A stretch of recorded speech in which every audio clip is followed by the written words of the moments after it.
Iwo pafe achimunduza unongomuka wati ndinonzi Timba.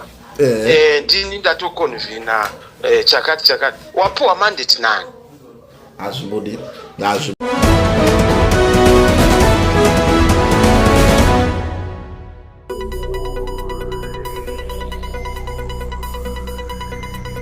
Zvese bvu sekutaura kwatakazviita panapa nezuro kuti Nelson Chamisa ari kupomedzerwa mhosva yekushora vamwe vari kurwisa Cable 3 mamwe mapolitical groupings avo vane muono wekuti dai tabatana tirwise bato reZANU-PF, asi Nelson Chamisa ane muono wake wekuti izvozvo hazvikwanisike. Patakaita nyaya iyi vakawanda vakava nemuono wekuti ndezvekunyepa, hakuna zvinhu zvakadaro, asi Daily News yavimbisa kuti ichi chidimbu vachauploada hurukuro yacho izere ine zvakawandisa zvikuru zvakataurwa nava Nelson Chamisa.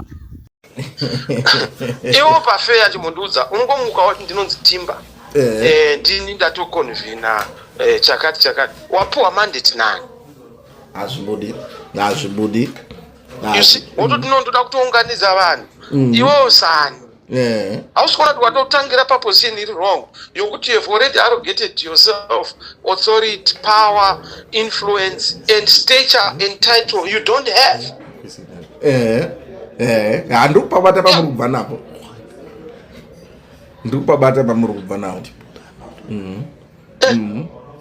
Afuza kuti ndita konvina whatever jauri kuita ndiani?